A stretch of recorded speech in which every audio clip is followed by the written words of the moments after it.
Every time I get on with an officer, the conversation that we have is event-based. I want to make this much money. I want to have this many clients. I want to do this. Okay. Now, what do you want to give out? What do you want to refer out? Once you focus on like giving out more than what you receive, you will receive 5, 10x. It's not even remotely a question.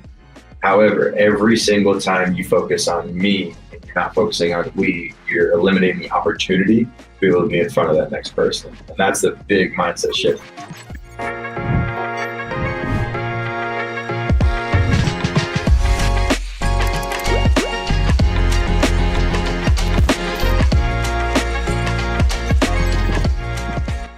Hey guys, Wally and Caleb. All right, so what is 24/7 mindset? Most times when you hear 24/7, you're thinking what? 24 hours a day, 7 days a week, just grinding, hustling. You know, I learned over time a 24-year career in mortgage and multiple other businesses that I own is unfortunately, you'll get burnt out.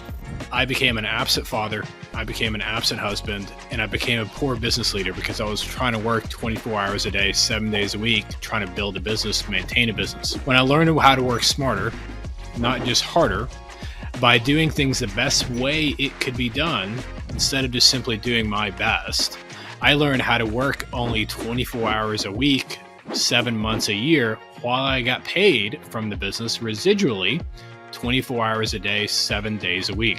You can do the same. Welcome to the show. How cool is that? All right. So 24/7 Mindset Podcast Show.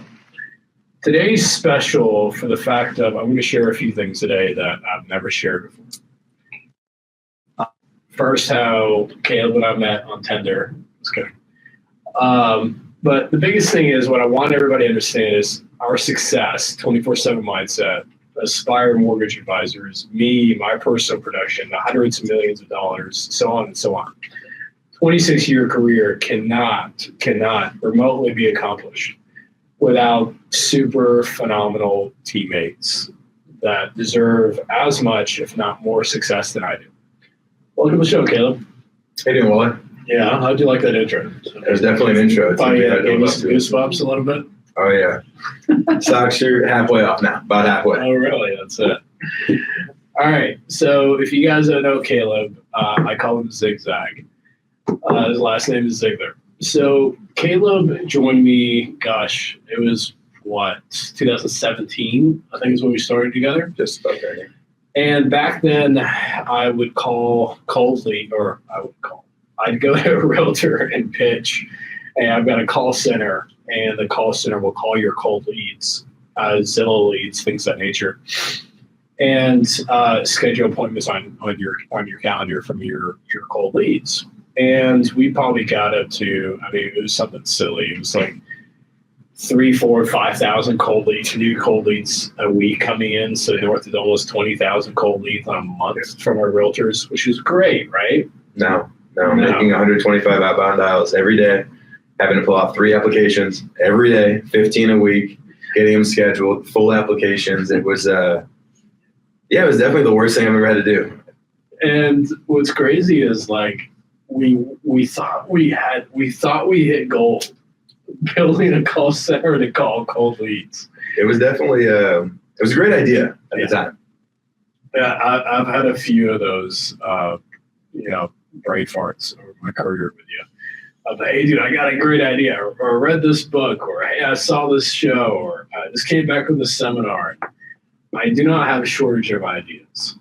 I'd say if I have 20 ideas, 19 of them are 100% going to flop.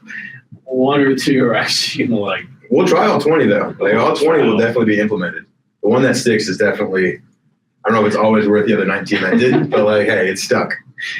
God's got a great plan for us, and it's always been a fun journey. But let's go back. So I come to you in 2019. I'm like, dude, all right. It's like the 4th year in a row that we do $100 million a year, right?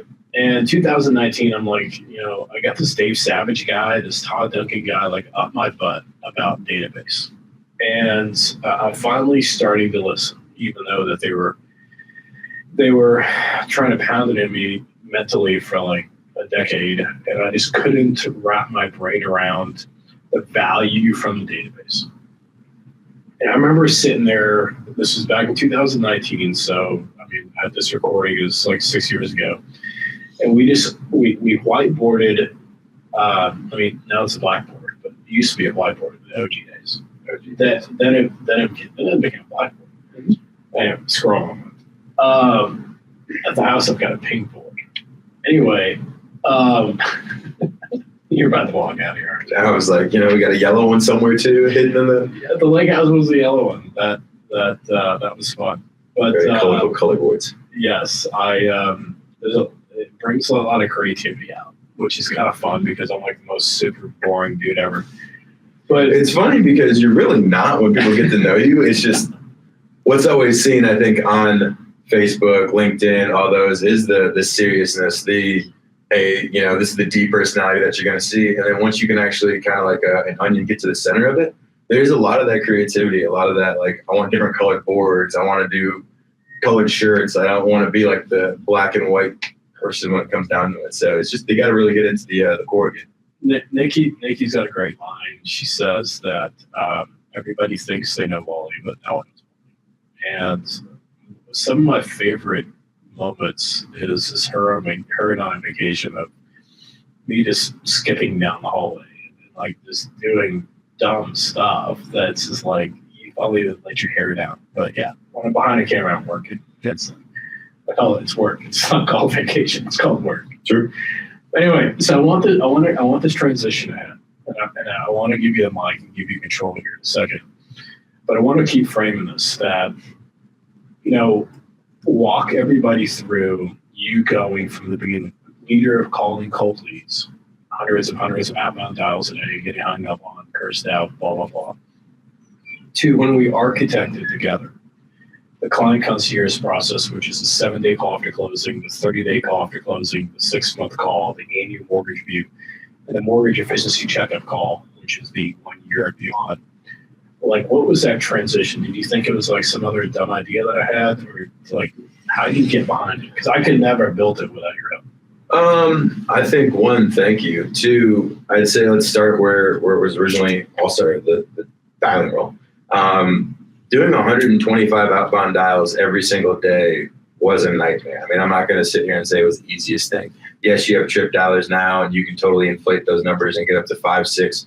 We were doing it 1 dial daily, outbound dial, 125. It was terrible. After about 6 months, and after I failed my test, we had a difficult conversation. It was, what do you want to do? How do you want to add value to the business? Like, what does your world look like? And we were thankful, I wanted to dial, I wanted to be a part of it. I saw the bigger picture of what was going to happen with Team Wally and then where we were going to grow to. So I said I was going to be a dialer. I was going to, do on the concierge team, and I was going to figure out what the best way to do this whole system was. From there, it took kind of a reality check. It was a punch in the gut because, one, I wanted to get a license. I wanted to be a loan officer. I wanted to go out there and make all these $100,000, and I failed the test. So punch in the gut. But more importantly, it was more an opportunity now. How can I take this thing that I was doing that I absolutely hated doing, $125 is terrible, and work smarter at it? And at the time, I can't remember exactly who it was. You sent me, it was like a green box or blue box, or there was a link you sent me. And it was, hey, research this and tell me what your thoughts were. And the whole concept of it was they sent you like a green box whenever you closed and funded. And then they would send you a box 12 times per year. And it was when you closed, 7-day, 30-day, 60-day, 90-day, 6-month. It's like 100. There's a couple more touch points that were in there. However, I thought it was way too much. I was like, this is ridiculous. We need to really refine this down. However, they were onto something with their post-closing process. And they were onto something with where they were making contacts and what they were saying when they were having conversations with their clients. So after going through and really researching it, I was trying to figure out, again, how can I have people that work hard with the concierge team doing the dials with also working smarter, which is making these touch points be very purposeful, finding when the highest emotional moment would be, and being able to really integrate ourselves there. So a client that you have isn't just a client to do a transaction, it's really a client for life. From there, it was testing it, break the machine, having the long days talking you over What's the model going to be? What's the process going to be? What's the standards that's going to happen? Well, why don't we do this at this call? Why don't we do it at this moment? Really going back and forth. And more importantly, it took me kind of just being very humbled again. Like, okay, I don't think this makes sense at this reason. And you had to make me believe on what I was saying, that this actually has to make sense because of this. What he just said is 1,000% accurate. Caleb does absolutely nothing unless he believes it. I have to spend like 80% of my time selling him on the why. Once I sell him on the why behind it, the dude is off the races.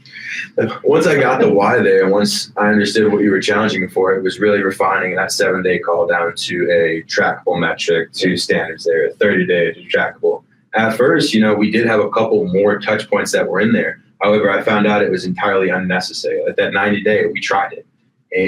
The feedback from our clients were, you guys are reaching out to me a lot in the first 3 months. I think let's elaborate on it, because we tried multiple different touch points through the first 12 months, and we got some positive feedback. Yeah. And we got some negative feedback, right? So I think when we were doing doing our best, we some positive, some negative feedback. When we started thinking smarter and doing it the best way it can be done instead of the best we can do, well, we started focusing on, okay, all right, so in the first 30 days, what questions do they have? What objections do they have? What challenges do they face? Where do they want to see value or not value? Where would they find us more valuable? And that became the 7-day call.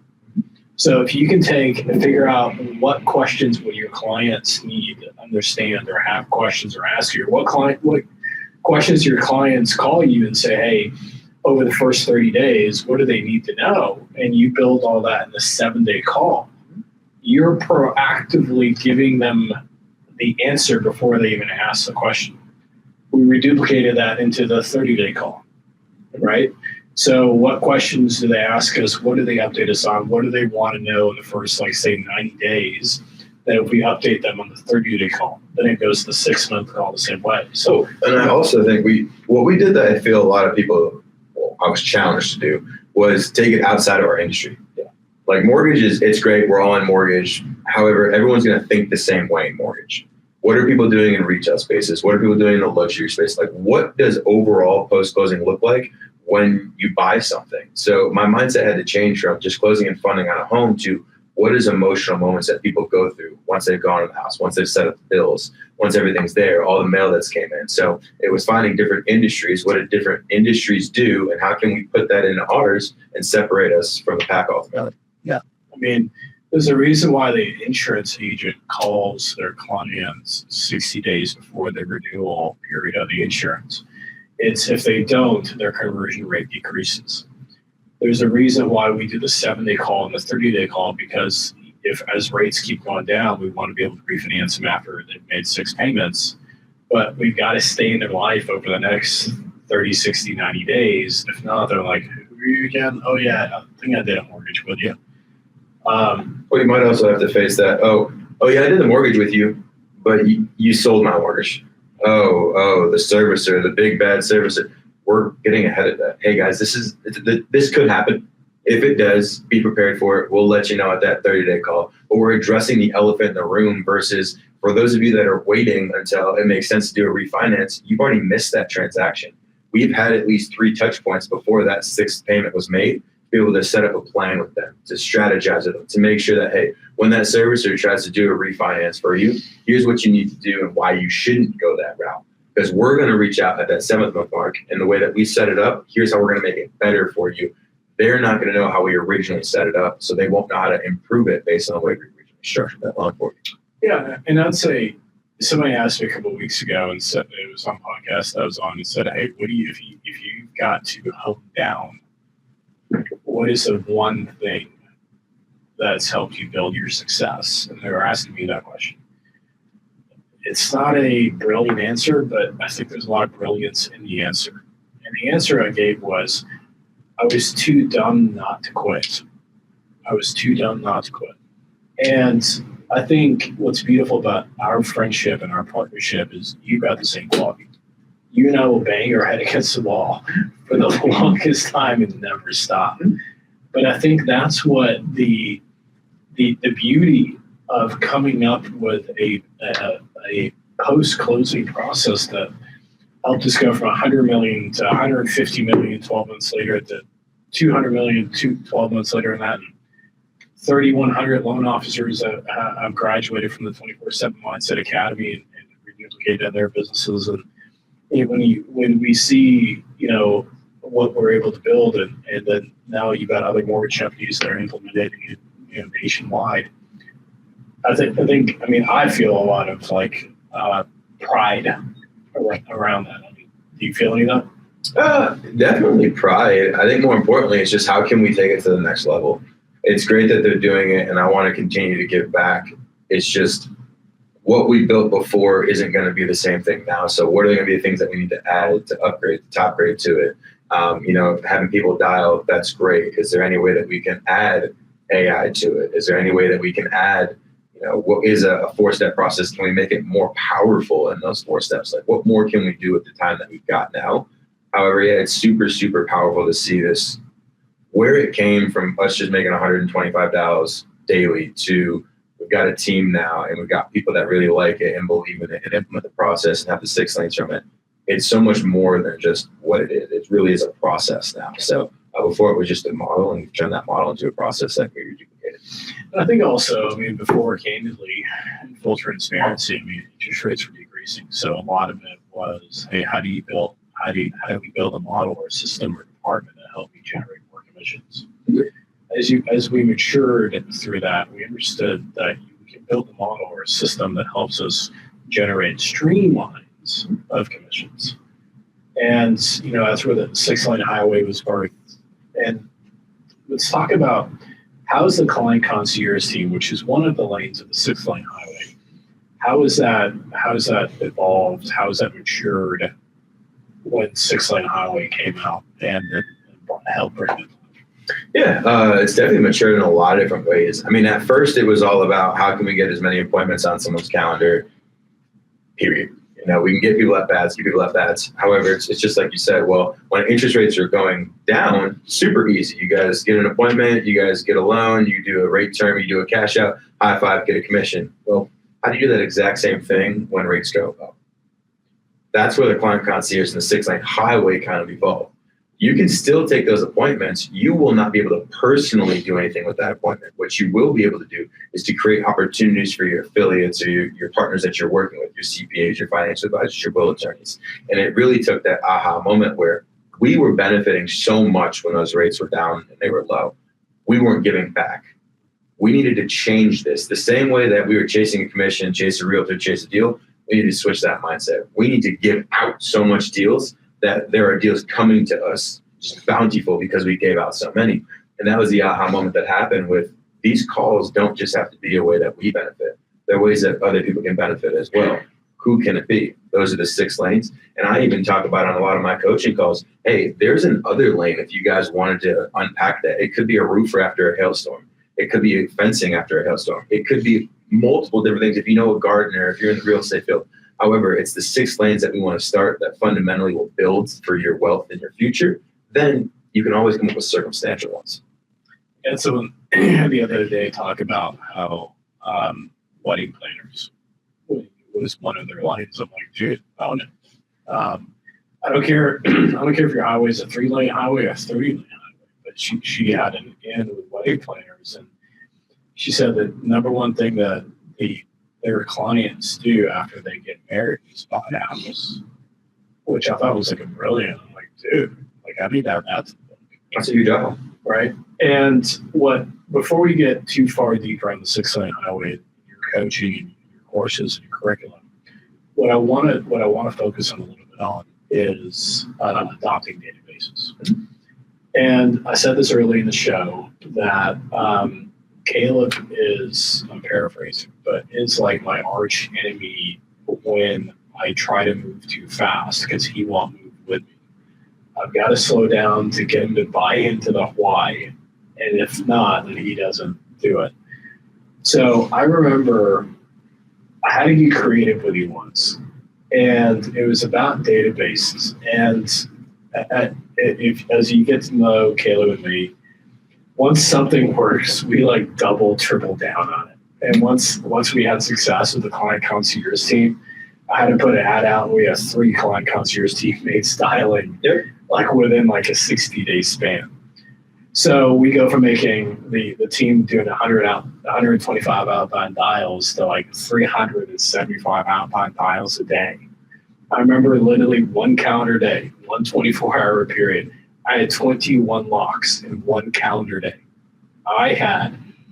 Not the team, I had 21 locks, and I batted 100 out of 100 that day. I had 21 AMRs that completed an application, and all 21 AMRs turned into refinance locks in one calendar day.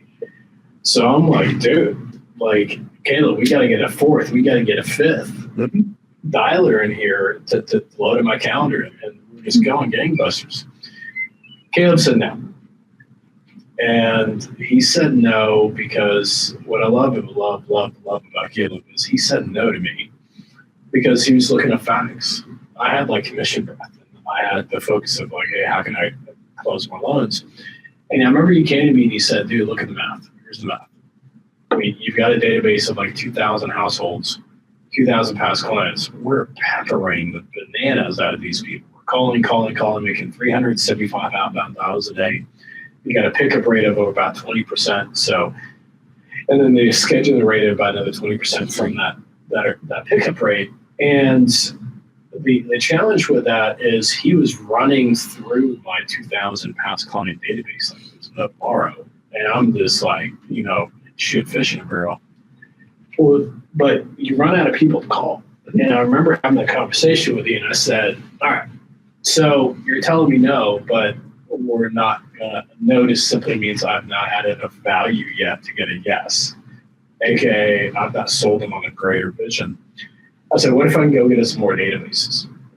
And what was beautiful about that is that birth, it was 2019. We went from 2,000 past clients in our CRM Jingo to 11,000 past clients in our CRM Jingo.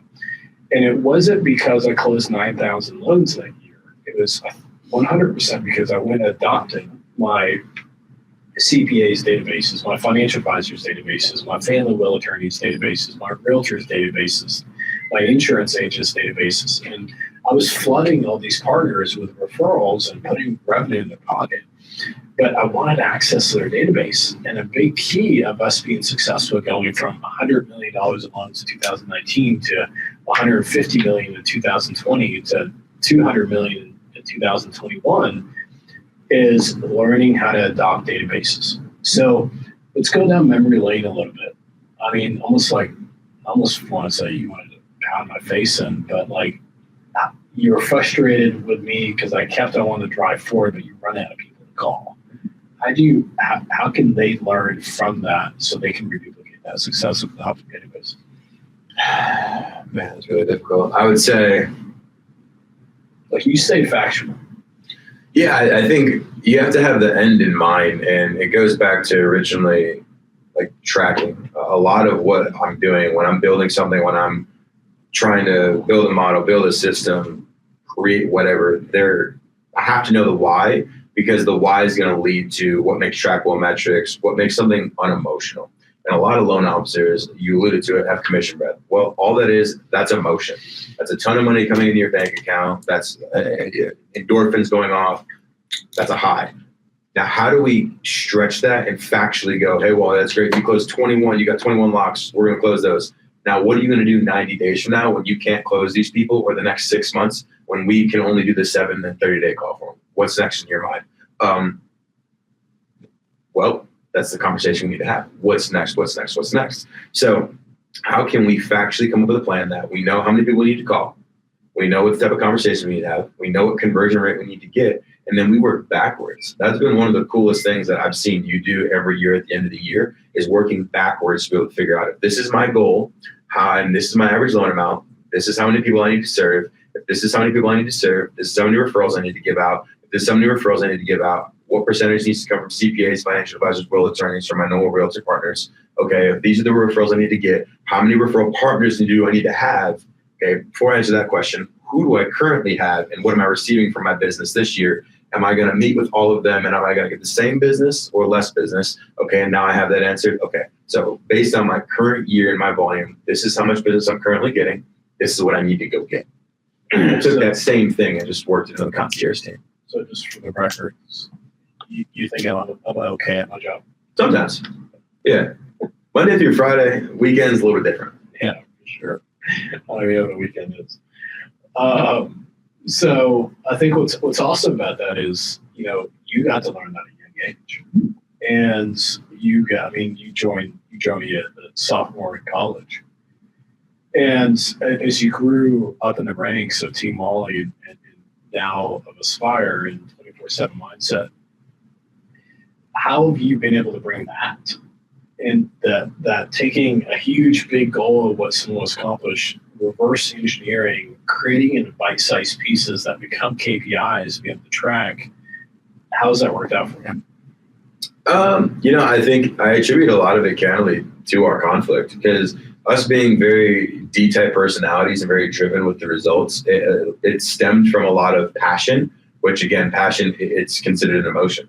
So when you put those both to the side and we would bring facts in these conversations, it was very rarely that those conversations ended in a passionate moment. It was always, okay, well, this is the result that you're telling me you're going to get, and this is how you're getting it. If I do X, Y, and Z and adjust this, then that means this is the result we can get. Yeah, perfect. There was no more emotion. So I think it was moving the emotion aside to be able to have a factual conversation, and more importantly, being involved with all of it. I mean, watching the ebbs and flows, the ups and downs, the hero to zero, zero to hero moments happen. I mean, there's a lot of loan officers that, they do consistently 10 million, 20 million, and then they're out of the industry. So they made a bunch of money and they're out. We consistently grew. We consistently had things happen. We consistently failed forward. However, we never lost. We learned, and that's even when I'm coaching with people. Like, guys, we don't lose. We have to learn. We've got to fail forward. We don't just stop whenever this process occurs. So when building this all out, it was all about, hey, we had faced adversity. What are we going to do about it? Are we going to just lay down and get punched in the face, or are we going to get up and keep swinging? That hard-headedness that we both had. Yeah. Well, we were both going to get up and keep swinging, and we were going to figure out what had happened last time that allowed us to get hit, and we were going to protect that. We were going to build on it and build on it. For us, it was, how are we going to convert higher? How are we going to get in front of more realtors? How are we going to get in front of more referral partners? And I think a big aha that was just the craziest moment for us is we stopped separating them. We stopped separating a client into a referral partner, and we realized, why couldn't they be both? Why can't we pitch to our referral partners an annual mortgage view like they're our client, and then if they love our process, they'll love to refer their clients to us. Thus, it's so much easier to be able to adopt a database or even get in front of a database because they experienced the process firsthand. They saw the questions you asked. They saw the care that you came with. Wow, my database needs this. It was more at the end of those AMRs and the end of those conversations. It wasn't, hey, like, what do we do? It was, how can we get the database over to you the best way? Or what do we need to do? Like, what's next? Yeah. So I think that was the big thing for us. I remember there was a ton of meetings that you and I, Batman and Robin, with CPAs or financial advisors. And it was super cool that, we had these meetings with them going over through their database and walking them through our success. Yep. Here's where we were production-wise, here's where the business netted, and here's where we are now, and here's how in 2019, 3% of our business came from our past clients. 2020, 34% of our business comes from our past clients. Now over 40% of our business consistently comes from our past clients. And how that's grown and sustained over the years, like it was crazy to see how many realtors absolutely just loved that experience of being able to tap into what made us successful with our database to now scheduling annual real estate reviews for our realtors on their calendars. I mean, it's funny, the first time I pitched that with you in the room, it's like, and the realtor's like, you'll do that for me? I'm like, yeah, yeah, and like we've never done it before, and there's a lot of things that we've never done before that we've done the first time. Like we said, just throw 20 of them, one of them will stick. Other 19, hey, but we'll do the one. We'll figure it out. And oh man, I definitely. One thing I want to. So you coach a lot of loan officers at Aspire Mortgage Advisors and not at Aspire Mortgage Advisors through the 24/7 mindset community. So when you're talking to a loan officer and you walk them through the success that Wally had in the database adoption, how to go from 2,000 past clients a database to 11,000 past clients in 12 months and now over 28,000 past clients in the database, how do you coach a loan officer, say a 10, 15, $20 million producer, it's got a smaller database, like 500 clients or so, about how they can have a conversation with a realtor or an insurance agent to be able to adopt a database? I mean, I don't think the conversation changes with 10, 15, 20, $100 million producers. For me, it's always going to start with what is their one thing? What is their goals? If we don't know where we're going to go, I can't coach you on where you need to go. So it's always going to be, what's your goals? What do you want to do? Because if you're not really diving in on your passion, you're going to see that next shiny object over there, that brand new technology, that brand new software, and you're going to veer off track. And then when I have a coaching call with you, oh, well, I didn't do that because this new thing came out. Okay, but that new thing wasn't even remotely on your radar at the beginning of the year. Well, but it just came out. That's great. And if you just stayed on your goals that we originally made at the beginning of the year, you would already be 75% or 50% to your goal. It's, again, I can't stress enough, at least for me, I have to have something that we tracked. I have to know the why, and I have to be able to have a factual conversation with you, because it's very easy in this industry to allow emotions to get involved or get in the way of it, because there's a lot of money. There's a lot of commission on the line. If you don't close that deal and it rolls to the next month, you might not be able to make your mortgage payment. That's a lot of pressure for you as a loan officer, and even more for your family. So how can we just alleviate that? So up front, let's build our goals. Once we know our goals, what do you factually feel like is achievable? A lot of the times when people are building out their goals, they miss it. I want to do a social media post every single day. Okay. So you want to do 365 social media posts? No? Okay then. So then you don't want to do a social media post every day. Well, I want to do it every business day. Okay. So you want to do 225 posts? No? Okay. So what do you want to do? Factually, unemotionally, the end of the year, when you look back at your business and you go, this is what I did for the year. What do you want your efforts to show and reflect? And what he does really well with his loan officer coaching clients is he helps them commit to a vision instead of being interested in a vision. So you've done a really great job of patience and walking someone down a path, but what's the art? How do you get somebody committed instead of just interested? I'm in it with you. And I think that's the big thing is I'm passionate. I've been through, as I mentioned earlier, the ups and downs, and I see it. And you are just one step, one call, one question away from being on the other side of where you want to be. It's just so many loan officers either have call reluctance, or they feel like they're not worthy of being able to ask it, or there's the nerves that get them. And for me, it's just like brush the nerves off. Let's not have the nerves of what happens if you do, what happens if you don't. And I think changing their mindset from, if I do make these calls, if I do this, if you don't make those calls, you receive $0.00. Can you pay to live off $0.00? You can't. So then what do you need to do to afford your living? Okay. What do you want to do? Do you want to go on a trip? Do you want to go to Paris? Do you want to get married? What's going on in your life so I can put myself in your shoes? Newsflash, this is no different than you should be treating your clients when you're doing your AMRs or mortgage efficiency checkups. You should be diving in and putting yourself in their shoes, so that way you really know how to add value. If I'm just assuming what you're doing and assuming where I want to take you, I'm not going to earn the right to be able to grow with you and earn the right to take you in the direction that you need to go and course correct. That's awesome. So as we've learned to teach loan officers about how to adopt databases, and we've successfully done it ourselves, how do you advise? Okay, so you coach them on how to start that conversation, start that relationship, and do that. The technology tool that we used back then, which we still use today, is HomeBot. We have zero affiliation. I wish I had the ownership of the company, but I don't.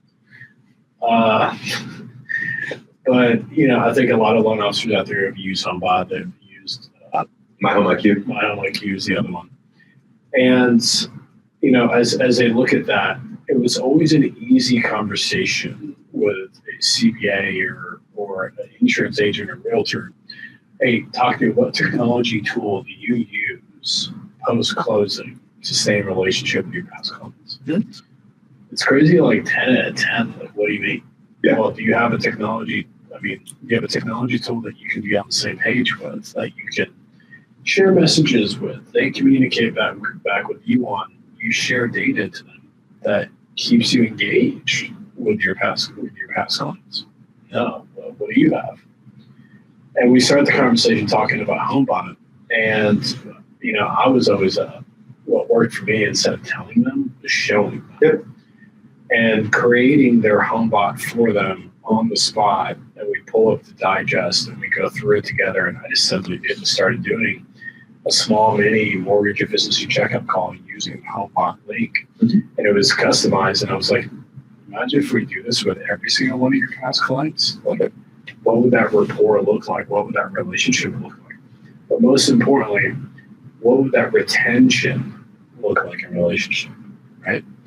So talk to them with the viewers of, like, I want them to hear it from you, not only because, one, you help build it, two, you help bring it to life, three, you do it on a daily basis. I'm kind of removed from that. Like, what advice, if a loan officer is listening to this and like, yeah, I want to do it, I'm not sure if I can, like, how do you help them get over that? And is it the hump of the concierge, the hump of having the conversation? Which hump specifically? The hump, almost, I feel, is the self-worth inside of a loan officer that feels that a referral partner can trust them with your database. Yeah. My number one thing is be brave. I find a lot of loan officers are not brave. Closed mouths don't get fed, and they're scared to ask for it. I think because they don't know what happens again if someone says yes and they get that deal. So if you go to that $20 million producer, that $100 million producer realtor, and they go, yes, you now have to perform and fulfill on what your obligations are. So my challenge to you would be, do you truly believe in yourself enough? Do you believe in your process enough? Do you believe in everything that you're doing? And if you do, be brave. Go out there and peacock it. Make sure people do see your process. Because the more people that go through your process, the more people can review your process. The more people that you ask for a review for, because if you don't ask for a review, you won't get one. You can constantly use that compound effect of, here's more reviews, more people go through my process, more success, and then a compound effect happens. However, they're not asking for the business, so they're not receiving the business. So they can constantly have this illusion that there is no business. Last time I checked, I think there was still 85 or 90% of the business that was done in mortgages compared to a year ago, which means we only lost 10 to 15%. There's still plenty of business out there. It's just the person that's earning it is the person that's asking for it. Very well said. It reminds me of, I think I sent it to the group chat this morning. It was a Charlie Munger quote that I thought was brilliant. He said, to get what you want, you have to deserve what you want. Charlie Munger, Berkshire Hathaway's Warren Buffett. And when he said that, that reminded me of, part of our culture, which is your opportunities, your responsibility. Meaning that if you want to go from 20 million to 40 million, or if you're at 20 million and you want to work 10 hours a week instead of working 40 hours a week, you've got to learn to grow a business outside of you.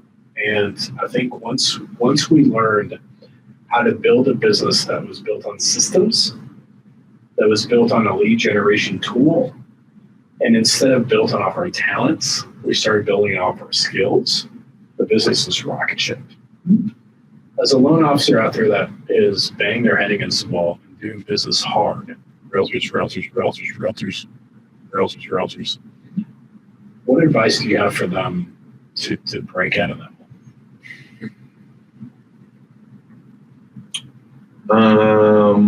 One, be brave. Schedule a call with me. Let's discuss what your issues are so we can kind of identify what's going on there. If you don't want to do that and you just want to say, I want to do it on my own, I would say start with a plan. I mean, a lot of the things, everything you're mentioning is all things that all happen. However, the common denominator here is when we just did it by ourselves, it was just our passion, just our grit, just our emotion that was leading it. As soon as we got together and we put that to the side is when we were able to put facts to it, create a standard, create a model, create a process that was reduplicatable. So if you're not out there currently with a plan, you don't know who you want to reach out to, one, you're doing something wrong. But two, I would ask you guys 2 questions to everybody. Do you have a Facebook and do you have a phone? If your answer is yes, you have a database. So I would export out your phone. I would export out your database, which these are all things you can research on Google. I'm sure you guys use ChatGPT. Once you export out that database, I would start calling, reaching out, having conversations. Again, closed mouths don't get fed. What are you going to say in these conversations? You're going to build a relationship, guys. You're actually going to talk to them. If you're someone that is an acronym type of person, use FORD or FROG, family, occupation, recreation, goals, family, occupation, recreation, dreams. Whatever it is that you want, use that thing. Have a conversation with them, build the rapport, ask them if they want to buy in the next 30, 60, 90 days, and then also ask for a referral. Do you know anybody else that wants to buy, sell, lease in the next 30 days? That way you can start practicing that 6-lane highway process of giving referrals out to people, which a lot of these referrals are going to be realtors if they're a lease side of it. It could be a CPA, financial advisor. And then just keep grinding that way. Call your friends, 10 of them every single day. Fill that out. Look up 30 days from now and watch how much businesses came your way because you referred out so much business. That would be my direct step-by-step process I would recommend someone to do. Yeah, it's funny. It's funny the psychology behind that. When a loan officer asks me what's the number one thing I can do to grow my business, and my response is usually feed other people. And for them to digest that, I'm like, what do you mean? No, I'm trying to feed myself. Like I got a car payment, so like, go give a referral out. You're not listening, Wally. I need a referral in. I don't need a referral out. Well, how else do you guarantee that you're going to get a referral in if you don't give a referral out? Mm-hmm. And when you think of it that way, and you think of business that way, phenomenal book that you and I've read and absolutely love is called The Go Giver. If you go through life figuring out what other people want or need and making sure that you're the vehicle that they give them what they want and need, you'll have so much abundance in life, and you'll have so much gratitude from others that want to masterfully want to stay in your life and be able to grow it. When did that finally sink in with you? I would say, a lot of it was kind of reading. I went on like a 3 or 4 book series with you. I think it was Giftology, 7 Levels of Communication, and the something else. It was about giving, or the highly effective. It's not super important, the third one. All of it was about reciprocity and giving and caring. And I realized more, even I would challenge you guys for your office. If you guys have a processor, what's their favorite drink? Get their favorite drink for them for 2 weeks straight. I'm not saying every single day, don't go crazy. Go buy a 12-pack of Dr. Pepper, keep it at your house, like $5. Put it on their desk every single day. Watch how much faster your loans get done. Watch how much more attention. Watch how they take that ball just a little bit further than they would before. Why? It's not like you paid them more money. You cared a little bit more. You noticed something about them that no one else did. Then take that to the next step. Buy them lunch, whatever their favorite meal is. It's all about just identifying like the things for people. So if you're not identifying it, I think you're always going to struggle when it comes down to anything like that. Yeah, I think they also have a loan officer understanding the mindset shift that the more referrals you give out, the more referrals you get. And what we teach in the 24/7 mindset academy is how to become a multiplier loan officer. Most loan officers are addition loan officers, and they go to a realtor, get a referral, come back and do a great job, get a commission, go back to that realtor and get another referral. What we teach at 24/7 mindset is you go to a realtor, you get that referral. But you take that same referral, you refer it out 4 different ways. You refer it out to a CPA, a financial advisor, a family will attorney, and an insurance agent. At minimum, if you follow our models and scripts, you get 2 referrals back. You just turn 1 commission into 3 commissions. by being able to refer it out 4 different ways. And what's beautiful about that is now those 2 referrals that you got back from my business or other loan officers' businesses that we see, usually at least one, if not both of those, are not attached to a realtor. Yep. So when we tracked it, it was crazy. I mean, our first year we started tracking was like 2019. And we referred out $274,000 commissions, $274,000 commissions. And you fast forward to last year, it was like over $2.4 million in commissions that we referred out. When you build a business on generosity, when you build a business on reciprocity, when you build a business on giving instead of receiving, it's an absolute game changer, differentiator in the marketplace that it's a competitive advantage. Well, that's 100% correct. I mean, it's honestly funny when you think about it all. It's crazy to think that by just giving out one deal, you could potentially get 6 back. And it's a big aha moment that people miss out on because they're so focused on me. Let's focus on we as the group and how we as the community can build on this and continue to give. And I can't tell you, what's funny is, on top of what you were talking about earlier, everybody always thinks, hey, when I get that referral back, I'm only going to get 1 and I'm going to get it back immediately. I cannot tell you, a lot of times, if you give out referrals for CPAs, you're probably not going to see it. If you send it in January, February, March, guys, it's their high time of year. They're super busy. But as soon as summer comes around, all those people they just closed, maybe got some returns for, looking at changing it, you might get 20 referrals all in the same week. Wow, what are you going to do now? Well, they didn't forget about you. They were just doing, like Wally mentioned earlier, what he does Monday through Friday, his job. They have a job too, guys. As soon as they can get back to you, they're going to get those referrals. They don't forget. And more importantly, if you're not doing your Friday calls to follow up with your referral partners, you're not really reaping the rewards that are right there for you. You send that referral out on Tuesday, you never call and follow up. How do they know what to do? The email came, they closed the deal. How do you know if they got any referral fee from that or if they got a transaction, if they closed anything from that? You don't. So you've got to call on Friday to be able to say, hey, Wally, how you doing? I sent you that referral earlier in the week. I wanted to see, how did that go? Did you close them? Did you not? Were you able to get in contact with them? Or you weren't? Let me help you. I'll call them again, get them reconnected with you, and see what went on there. Hey, client, I heard you were unable to get in contact with Wally. You mentioned that A, B, and C was what you wanted to do. Is that still what you want to do? Oh, it is? Let me get you reconnected with them. I'm actually going to put you on text this time to make sure you get in contact with them, and I'll have them respond. Boom. Now you've put 2 different ways to get in contact with them. You've also got a phone number and an email, and you should have their name. So you're now building those referrals and building that relationship with that referral partner, the client, and watch those referrals come back. Because now when that referral partner sends you a deal, there's expectations that have been set of, oh crap, I need to call. I need to make sure they got that deal because now we're kind of playing a game amongst each other. Can I get more deals to Wally? Can he get more to me? And if this becomes an imbalance, I might lose those deals in general. And I don't want to lose those deals from Wally because I enjoy those deals and I enjoy working with Wally. So I need to make sure to get deals over to him. You don't have to tell your partner this, though it's always nice to. I promise you, they know it. Absolutely. Total squirrel moment. And I want to get into your coaching platform and what you've been able to build, but I don't know how you're going to answer this. What is the biggest misconception of front-facing Wally versus the Wally you see on a daily basis? Biggest misconception. Yeah, what do people are most shocked about? I think it's interesting because people either see me on stages or see me on public or write my books. They think I just sit on a desk and sip margaritas all day. I think the biggest misconception is you're not different than anybody. I mean, anybody that you see getting up early in the morning and just working hard, he's not different than that person. You guys can choose to wake up early in the morning if you want to. It's your choice. Wally chooses to wake up early in the morning. You can choose to do a cold plunge. Some people do, some people don't.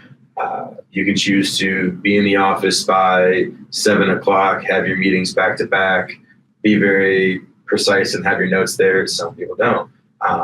It's your preference. And I think that that's the biggest misconception is they put you on a pedestal and think that you're so much different than than them and they're not. You're a lot more, you're very intentional with what you do and you're intentional with your time. So if it doesn't fall within what your purpose is, then you're going to say no to it. And as we all know, or if you don't know, a no is just saying yes to your one thing. So you're saying yes more times than you say no. And I think a lot of people get really surprised by that because they say yes to the things that they should be saying no to.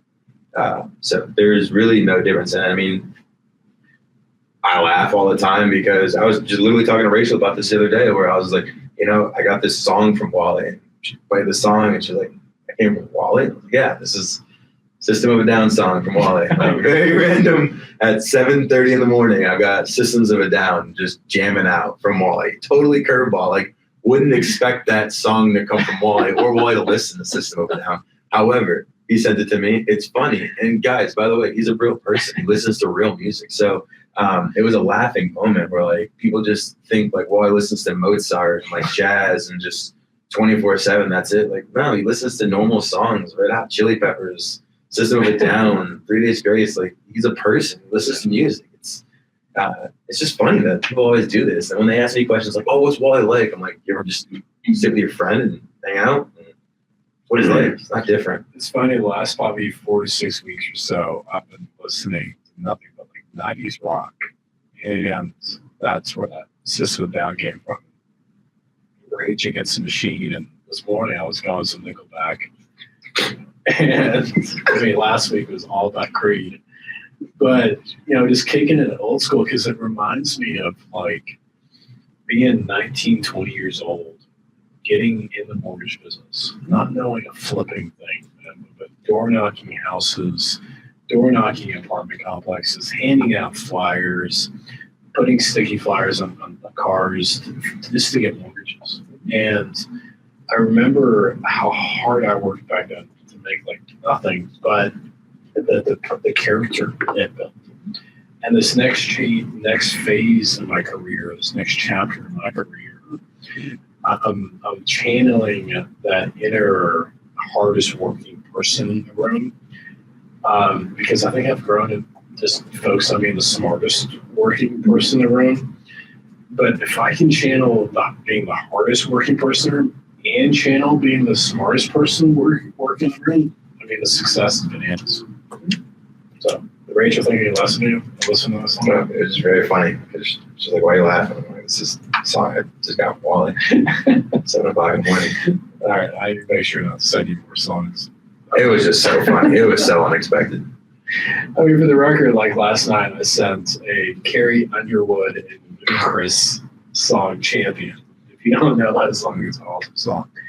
And also last night, I was sending, what was it? Oh, The Script, Hall of Fame. One of my favorite songs. Like I said, you're just a person. It's just funny. Like nothing. It's like everybody has their Instagram group chats and everybody's got their Facebook group chats and all this stuff. Like we have them too. Like they're more like education. Like everything is, you know, either a Hermosi quote or a Kobe Bryant quote or LeBron James or Wayne Gretzky or something like more motivation based. It's just that's what's Wally's geared to. He's still a guy that gets on Instagram and scrolls and sends it to 3-4 of us and we all get it and laugh and then go about our day. It's just there is no difference. Oh, I mean, I think my kids are sick of me sending it to them, but now I've got stuck in this like, you know, conspiracy theory rabbit hole, and I'm like sending them Instagram messages. And like, I think they stopped responding. But anyway, back to our regularly planned show here. Okay, so talk to me about like you've evolved, right? You used to be a dialer of cold leads. Now you help, you know, learn the client concierge process. Then you became an architect of the Client Concierge System, and you've helped grow and mature a 24/7 mindset. Now you're helping grow and mature Aspire mortgage advisors and mortgage brokerage.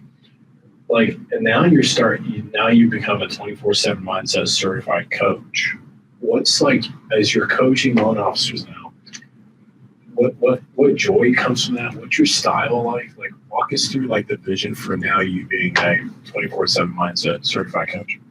Yeah.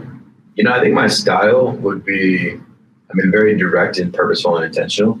And I'd say how I go about it is it's really simple. I like IDS. I like to identify, discover, and solve. So let's identify where you want to go, where you want to grow, what your issues are that you're experiencing. Let's discover together what are things that you're truly passionate about. I mean, my all-time favorite thing is watching loan officers refine their love for mortgage. There's too many times where I meet with someone and they go, I'm burnt out, I'm tired, I don't want to do this anymore. First thing they say, I don't want to call any more realtors. Okay, cool. I'm not going to tell you to call a realtor. What do you mean? I'm not going to tell you to call a realtor. I'm going to tell you to call your friends and family. And I'm going to ask you to talk to your friends and family and get referrals from those friends and family and push those out. And then watch reciprocity happen. And it's almost like a sigh of relief. What do you mean? But if I have to prospect, Caleb, you're right. You do have to prospect. I'm not telling you don't have to. Your number one thing is the rules of sales. Prospecting leads to sales, leads to money, wash, rinse, repeat cycle. But what you're not doing is you're not having that passion. You lost that somewhere down the line through the processing of the files that are being delayed, through the commissions that you missed, through losing the referral partners. Something lost it. Let's regain that excitement. Let's return that triangle upside down. Instead of you going to chase that realtor, talk to your friends and family. Ask them how things are going. Let's build a foundation for them with your 6 lanes. Do they have a financial advisor? Do they have a will attorney? Do they have a CPA? Now, what I will tell you to do, and one realtor call I'll tell you to make, which no loan officer makes for some reason, unless I remind them, is the call to their realtor after you talk to that friends and family. And what's the question you ask? You say, hey, you don't mind me asking, do you currently work with a realtor, or is there someone that you used that I can get in contact with whenever you bought your house? Yeah, I use Sally. Perfect. I'm going to reach out to Sally. Just let her know that you're in a good position and that if there's anything that she needs, she can reach out to you. Is that okay? Yes. You guys just earned another referral from that client that you're able to pull. Now call the realtor to update this realtor on something that they absolutely didn't do because they're like everyone else out there chasing a deal, tracing a transaction. Now they're shocked. Whoa, what do you mean you're calling me? Hey, I actually do this for all of my clients. I do this for an annual mortgage review just to make sure the clients are good. And I wanted to update you as well. Oh, by the way, now that I've got you on the phone, is there anybody else that you're currently working with that I can help get over the hump?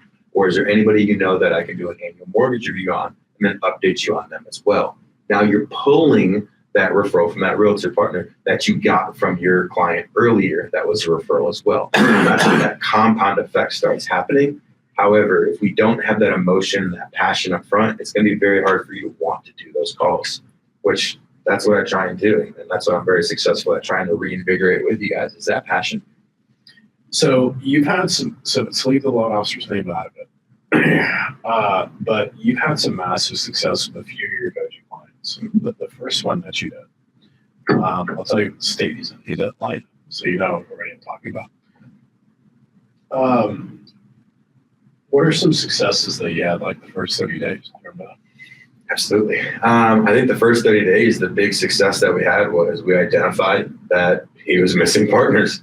And we discovered over the next 30 days, while it's important that he does these calls, he's asking for the referrals and he's getting them. He can't give them out. Why can't he give them out?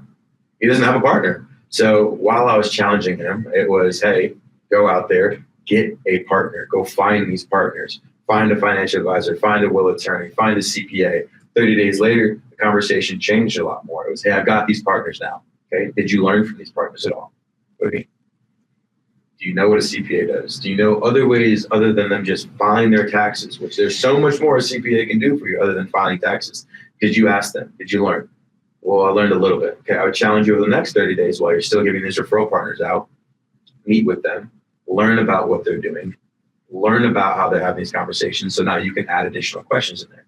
Then that next conversation happened. It was, dude, I'm pushing out referrals. I'm getting referrals. The whole system's working. I might need to stop scheduling as many calls right now. But we're not going to do that. We're not going to stop prospecting just because we're getting the deals in. We're going to focus on the next thing, which is balancing that time. So it's constantly going in and IDSing everything and making sure that it's top tier. So that way, when this person has these calls, they're identifying their mistakes, they're correcting them, then they're coming back with, here's what I was able to do successfully. Cool. Now I've gone to the next level.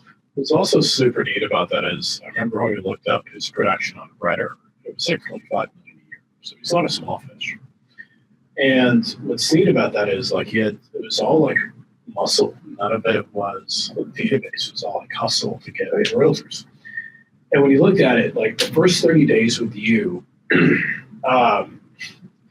it's funny now, like day 31, and he's like, Wally who?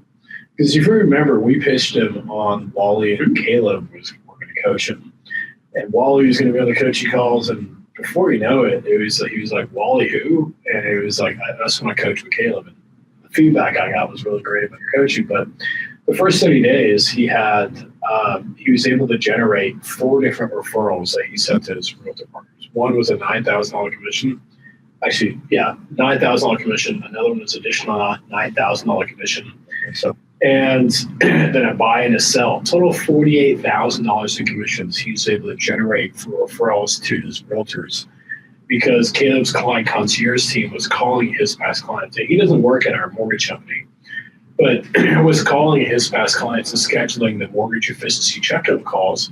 But Caleb was coaching him how to convert those.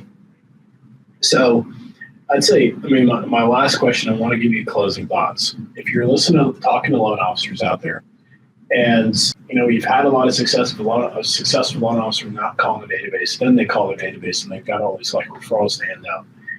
What's a mindset shift that they need to have? They need to care more for their client than they do themselves. So what I mean by that is, every time I get on with a loan officer, the conversation that we have is event-based. I want to make this much money. I want to have this many clients. I want to do this. Okay. Now, what do you want to give out? What do you want to refer out? Once you focus on, like you said earlier, giving out more than what you receive, you will receive 5, 10x what you give out. And it's not even remotely a question. However, every single time you focus on me and you're not focusing on we, you're eliminating the opportunity to be able to be in front of that next person. And that's the big mindset shift. And I was actually talking about this probably 2 weeks ago with a different loan officer, and he asked me a very similar question, like, why is coaching with you different? Because I'm not going to come and throw these very specific, this is it, you need to do this, this, and this. It's changing the mindset to be able to change your patterns, to be able to create a system for you that's reduplicatable for yourself, that when you walk away, you have a true manual of yourself of how to always get yourself out of the rut. What's brilliant about that reminds me of a book that we've got to wrap up. We can go for hours, but it was a book that we read, and it was called The Ego is the Enemy. The author is Ryan Holiday. And there was a quote that just like changed me. And the quote became, I remember, it was like the banner on our wall. It was really impactful. And it said, starve the disease of me, empower the power of we. Starve the disease of me, empower the power of we. And once you learn in your business to empower the power of we and starve the disease of me, your business will absolutely take off. So thank you so much for listening to the show. If there's any questions you have, Caleb's information will be below. If you want to hire him as a coach, or you want him to call your past clients and schedule appointments for you as mortgage efficiency checkup calls, please reach out to him. But thank you so much for the call.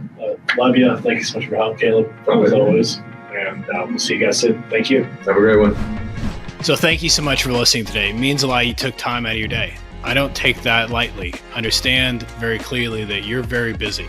With that being said, if you want to continue your journey and learn more about 24/7 Mindset, if you're on Facebook, which I'm going to guess you are, then go to 24/7 Mindset on Facebook and join the private community. I do coaching tips on there on a daily basis, but from scripts on there to systems on there, models, and the ability to be able to grow and scale a business while you have a quality of life.